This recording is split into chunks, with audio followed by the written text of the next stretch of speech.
Manipur, a tiny sensitive border state, has as many as 17 underground insurgent outfits wanting to divide it up further. In the hills, the tribal Naga and Kuki militants are waging a relentless battle. In the valley, insurgents want a liberated Manipur. The heavy human toll of these clashes plus the valley's communal riots in May prompted the Congress-led government to call in the army. But is that a lasting solution? Is the problem insurmountable? The Newstrack team visited remote Kuki and Naga villages in the hills to find out. They also travelled on the banned National Highway 39 from Imphal to Moreh at great risk to their lives. Mini Ved reports. Nhiều chân tông như là sát bên mấy thân là cả mình có khô dấu sự ở trong hà rằng cái hồn hà sát tạ có thu mình cái gì nó còn nên những sự bên trăm nó bảo là mà cái gì nó bảo là cái nông bộ. Victims of insurgency everywhere speak the same language of pain and suffering. This man's lament could easily be echoed in today's Kashmir or yesterday's Punjab. Behind these images of beauty lie the all too familiar images of sorrow. Naga militants set ablaze 22 houses in this Kuki village, Sitta, despite an army post barely 15 minutes away. Today the villagers believe in arming themselves. Manipur's real tragedy is not the fact that it has a history of 40 years of insurgency. It is that no one, not the government, centre, press or public, pays any attention to it. Manipur's 5 hill districts have, in the last 6 months, seen the most violent phase of the Kuki-Naga feud. What is it all about? The Nagas, represented by the National Socialist Council of Nagaland, want a separate southern Nagaland of their own, which includes substantial areas of Manipur. We are never Indian, and we will never be Indian, and we have our own right. We have our own right to determine our future. On the other side, the Kukis, a migratory tribe originally from Burma, have been spurred by their own newly created Kuki militant organizations to throw up a demand for a separate Kuki land. Mention Kuki land to a proud Naga and watch the sparks fly. Kalla athum hiya nagawi ngalei hili ralaga nagawi ngalei li itum ngayin khui sage pam sage da acha awo yi thodai na tax milaga pamra ka hai ne chui wang ai na Kuki na itum Homeland Manipur hili homeland tanra kachi hiya athumi right malay lak mane kalla nagawi ngalei hi tot ak hina dangdam mami mara kachi hi itumui nagawi paisin. For decades, Kukis paid taxes, land tax and a Nagaland tax to the NSCN. But after the NSCN split in 1988, new Kuki militant outfits were born and the rules were changed. Kukis now refuse to pay taxes. Today, this is the main bone of contention. Government in Athalala Anaga Naga Hokama tax pay down the capital to below government Kamajenga is in Naga people. This impasse has led to a vicious chain of attack, reprisals, killing, razing of homes and hounding each other out. More than 150 lives have been lost in the last 6 months. Is there any solution in sight? There has to be a political solution, and it is the government who has to bring that to the table. Both sides, inflexible in their positions, place the onus of a solution onto the Manipur government, which is clearly in a no-win, or rather can't do anything to win situation. It can't have separate homelands and it can't curb insurgency.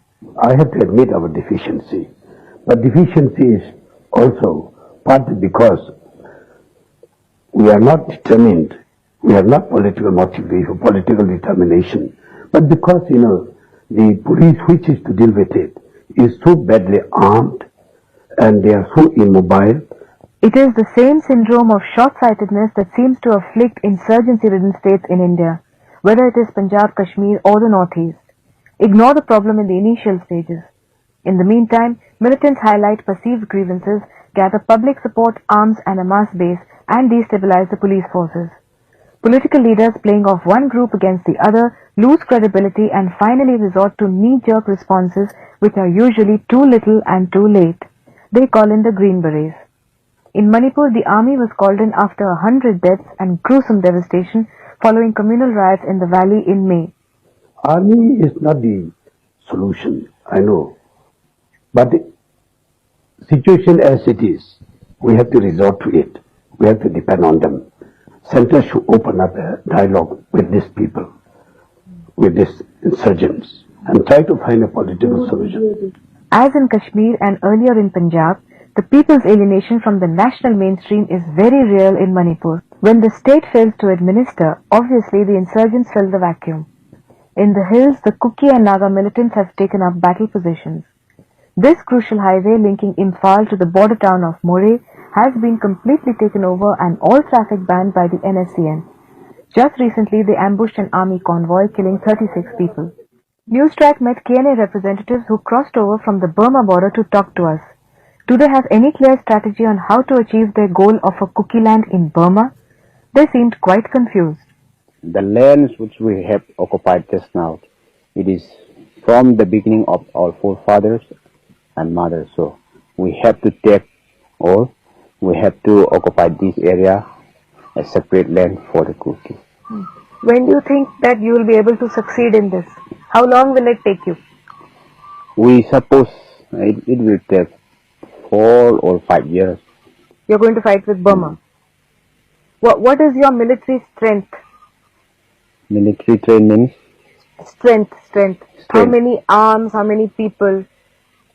so this is about special training trainers, 600, about 600 volunteers are there. 600 volunteers. Hmm. And you have sophisticated arms? Yes. We have sophisticated arms like G3, M16, AK-47. So, do you care about what happens to Kukis in India?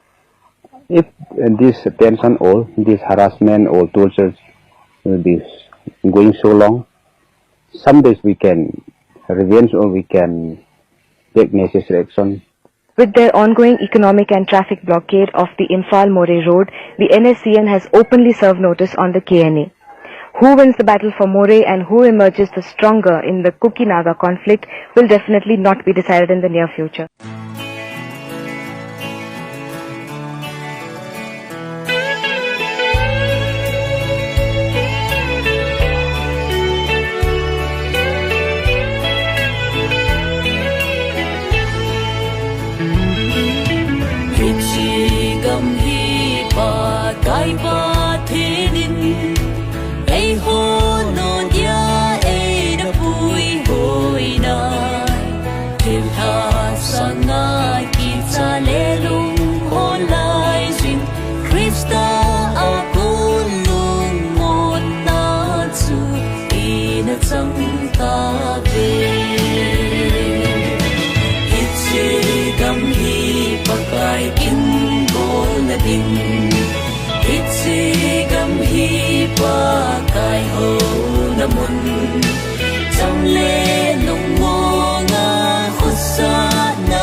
Same syndrome of short-sightedness that seems to have plagued insurgency-ridden states in India, whether it is Punjab, Kashmir or the Northeast.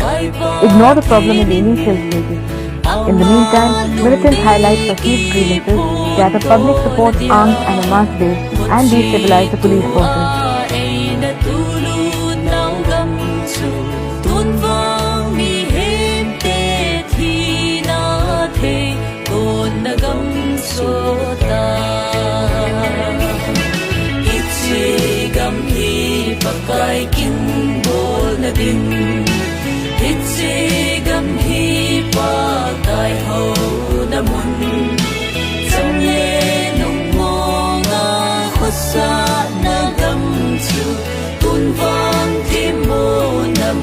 Sun, kiss so